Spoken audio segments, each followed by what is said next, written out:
ഞാൻ അങ്ങേയറ്റം റിയാസിലേക്ക് തിരിച്ചെത്താം. അല്പസമയത്തിനകം തന്നെ അവിടേക്ക് എത്തിച്ചേരുകയാണ്. ജോസഫിലേക്ക് ഒരിക്കൽ കൂടി പോവുകയാണ്. ജോസഫ് ആ വീട്ടിൽ നിന്ന് തന്നെ ചേരുന്നുണ്ട്. ജോസഫ് ഈ ദൗത്യത്തിനൊപ്പം ഉണ്ടായിരുന്ന ഒരാളാണ്. ഇപ്പോൾ നേരത്തെ തന്നെ അഹമ്മദ് ദേവർകോവിൽ സൂചിപ്പിച്ച പോലെ ഒരുപാട് ആളുകളുടെ പ്രയത്നം ഈ ദൗത്യത്തിന് പിന്നിലുണ്ടായിരുന്നു. ജോസഫ് ആ ദൗത്യവും അതോടൊപ്പം തന്നെ ഈ അവസാനം ഈ അന്തിമ ഘട്ടത്തിലെത്തിയപ്പോൾ ജോസഫ് ആ ദൗത്യത്തിനൊപ്പം നിന്ന ഒരാളെന്ന നിലയിൽ ചോദിക്കുകയാണ്, ഇത് ദൗത്യം വിജയത്തിലെത്തിയപ്പോൾ എന്താണ് തോന്നിയത്? വിജയം ദൗത്യത്തിലെത്തിയപ്പോൾ ചെറിയൊരു നിരാശയുണ്ടെങ്കിലും വീട്ടുകാർ ആഗ്രഹിച്ചതുപോലെ അദ്ദേഹത്തിന്റെ ഒരു മൃതദേഹമെങ്കിലും കാണാൻ കഴിഞ്ഞു എന്നൊരു സന്തോഷം, ആ കുടുംബത്തിന്റെ സന്തോഷം എനിക്കുമുണ്ടായി. കാരണം അതിനെ ജീവനോടെ തിരിച്ചു ലഭിക്കണം എന്നതായിരുന്നു ആഗ്രഹം. പലപ്പോഴും പല കാര്യങ്ങളും ചിന്തിച്ച് കയറുന്ന ഒരു സാഹചര്യം.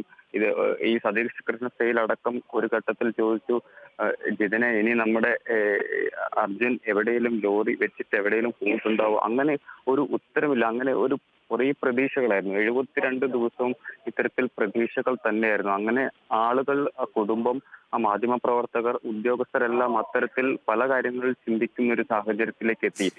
ആ സമയത്തും അർജുൻ എവിടെയെങ്കിലും തിരിച്ചു വരുമോ എന്നുള്ളൊരു പ്രതീക്ഷ ഉണ്ടായിരുന്നു. നമ്മളിപ്പോൾ ഗംഗാവാലി പുഴയുടെ തീരത്ത് ഒരു ഗോത്ര സമൂഹം ജീവിക്കുന്ന സ്ഥലമാണ്. അതുകൊണ്ട് തന്നെ ഇത്തരത്തിൽ എന്തെങ്കിലും അപകടം പെട്ട് അർജുനെ ആരെങ്കിലും ആ ഭാഗത്തേക്ക് എടുത്തുകൊണ്ട് പോകുക, അങ്ങനെ ഒത്തിരി കാര്യങ്ങൾ ഇങ്ങനെ ചിന്തിച്ച് കൂട്ടിയിരുന്നു ആ സമയങ്ങളിലെല്ലാം.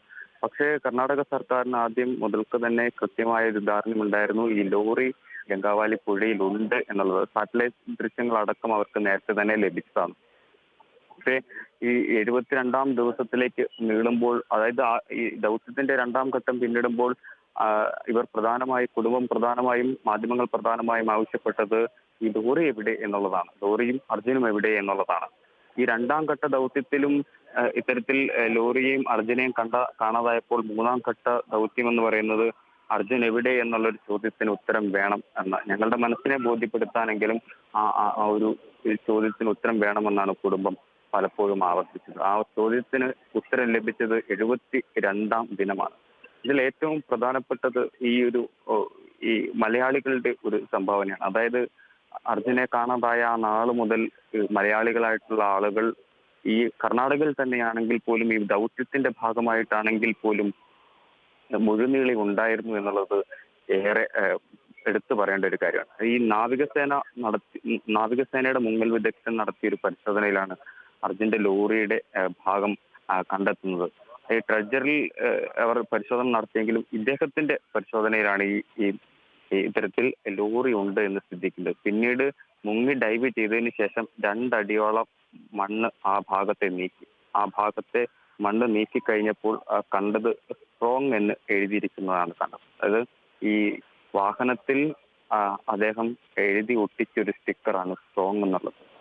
അങ്ങനെ അത്തരത്തിൽ ഒരു തിരിച്ചുവരവ് മാത്രമല്ല, ഈ ഒരു ദൗത്യവുമായി ബന്ധപ്പെട്ട് പറയുകയാണെങ്കിൽ, ഞങ്ങൾ മാധ്യമ പ്രവർത്തകരെല്ലാം തിരിച്ചു വന്ന സമയത്ത് പങ്കുവച്ചൊരു പ്രധാനപ്പെട്ട കാര്യം, നമ്മൾ ഏത് ഘട്ടങ്ങളിലെല്ലാം അർജുന് വേണ്ടി തിരച്ചിൽ ആരംഭിച്ചു ആ ഘട്ടങ്ങളിലെല്ലാം ശക്തമായ മഴയായിരുന്നു.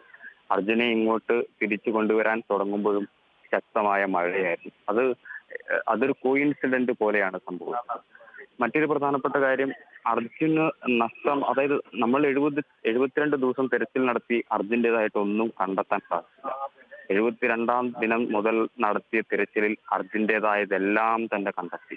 അർജുന്റെ പ്രിയപ്പെട്ട വസ്തുക്കളെല്ലാം തന്നെ കണ്ടെത്തി എന്നുള്ളതാണ് ഏറ്റവും പ്രധാനപ്പെട്ടത്. ആ ഗംഗാവലി പുഴ അർജുന്റെ ഒന്നും നഷ്ടപ്പെടുത്തിയിട്ടില്ല, ആ ലോറിയും അർജുൻ്റെതൊന്നും നഷ്ടപ്പെടുത്തിയിട്ടില്ല എന്ന് ആ 72-ാം ദിവസത്തിൽ നാം മനസ്സിലാക്കി. ഒരുപക്ഷെ ഇത്തരത്തിൽ അർജുൻ്റെതായിട്ടുള്ള എന്തെങ്കിലും ലോറിയുടെ ഭാഗങ്ങൾ നേരത്തെ തന്നെ കണ്ടെത്തിയിരുന്നെങ്കിൽ അർജുനെ കണ്ടെത്താൻ സാധിക്കുക ഇല്ലായിരുന്നു. കാരണം ഇത്തരത്തിൽ ആ ദൗത്യം ആ ഘട്ടത്തിൽ ഉപേക്ഷിച്ച് പോകേണ്ടി വരുമായിരുന്നു. പക്ഷേ 72-ാം ദിനത്തിലെത്തി ഈ ദൗത്യം പൂർത്തീകരിക്കുമ്പോൾ നമുക്കെല്ലാം തിരിച്ചു കിട്ടി. അർജുനെ ഒഴിച്ച് ബാക്കിയെല്ലാം നമുക്ക് തിരിച്ചു കിട്ടി എന്നുള്ളതാണ്.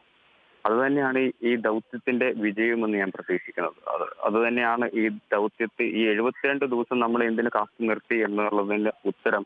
നഷ്ടമായതിനെല്ലാം നമുക്ക് തിരിച്ചു തരാൻ വേണ്ടി തന്നെയാണ് ഈ 72 ദിവസവും ഇത്തരത്തിൽ നമ്മളെ കാത്തു നിർത്തിയത്. അതുകൊണ്ട് ഈ ദൗത്യം വിജയകരമായതിൽ ഏറെ സന്തോഷമുണ്ട്. ഈ കുടുംബത്തിന്റെ ഒരു സമാധാനം, അതാണ് ഏറ്റവും പ്രധാനപ്പെട്ടത്. ഈ അഞ്ചു അടക്കം അവിടെയുള്ള ഗംഗാവാലി പുഴയുടെ തീരത്തെത്തിയ സമയത്ത് അഞ്ചു അടക്കം വ്യക്തമാക്കിയത് സാഹചര്യങ്ങളെ ഞങ്ങൾ മനസ്സിലാക്കുന്നു. ഈ കാരണം അത്രയേറെ പ്രതിസന്ധി നിലനിൽക്കുന്ന ഒരു സാഹചര്യമാണ്. ഇനി തിരച്ചിൽ നടത്തില്ല. തിരച്ചിൽ അവസാനിക്കാൻ പോകുന്ന ഒരു ഘട്ടത്തിലേക്ക് എത്തിയപ്പോൾ അവർ മനസ്സുകൊണ്ട് ആഗ്രഹിച്ചതും പ്രാർത്ഥിച്ചതും ഒരേ ഒരു കാര്യമാണ്, അർജന്റേതായിട്ട് എന്തെങ്കിലും കണ്ടെത്തണം. പക്ഷേ അർജന്റേതായിട്ടുള്ളതെല്ലാം കണ്ടെത്തി എന്നുള്ളതാണ്. ഈ ഇതിൽ ഏറ്റവും നിർണായകമായത് മറ്റൊരു സംഭവം ഈ കളിപ്പാട്ടവുമായി ബന്ധപ്പെട്ടാണ്. അതായത് അർജുന്റെ മകൻ കളിച്ചുകൊണ്ടിരുന്ന ഒരു കളിപ്പാട്ടമാണ്.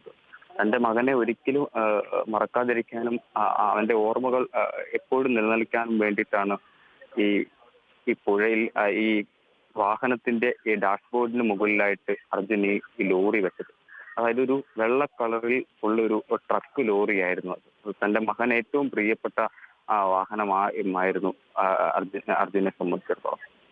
ആ ഡാഷ് ക്യാബിൽ വെച്ചിരുന്ന ആ കളിപ്പാട്ടം ഈ ലോറി അത്രയേറെ പരിക്കുകൾ പറ്റി, അത്രയേറെ കുത്തൊലിക്കുണ്ടായ ജലത്തിൽ കടന്നു, അത്രയേറെ പ്രഷർ ചെലുത്തി കരയിലെത്തി. എന്നിട്ടും ആ ക്യാബിൻ തുറന്നപ്പോൾ ആ ലോറിക്ക് യാതൊരുവിധ പരിക്കുകളുമില്ലാതെ, ആ കുട്ടി ലോറി, ആ കുഞ്ഞി ലോറിക്ക് യാതൊരുവിധ പരിക്കുകളുമില്ലാതെ ലഭിച്ചു എന്നുള്ളതാണ് ആ കുടുംബത്തിനെ സംബന്ധിച്ചിടത്തോളം ഏറ്റവും സന്തോഷകരമായ ഒരു കാര്യം. കാരണം ഇതിലും സൂചിപ്പിച്ചതാണ്, അത് ഏറ്റവും വലിയ സമ്മാനം ഞങ്ങൾക്ക് തിരിച്ചു കിട്ടി, എന്റെ മകന് കൊടുക്കാനുള്ളൊരു സമ്മാനം എടുത്തു കിട്ടി. ശരിയാണ് ജോസഫ്, നമ്മുടെ എല്ലാം മനസ്സിലൊരു കണ്ണീർ ഓർമ്മ തന്നെയാണ് ആ കളിപ്പാട്ടം.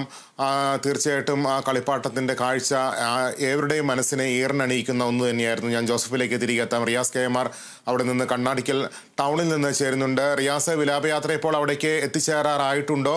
അവിടെ എത്രത്തോളം ക്രമീകരണങ്ങൾ ഏർപ്പെടുത്തിയിട്ടുണ്ട്?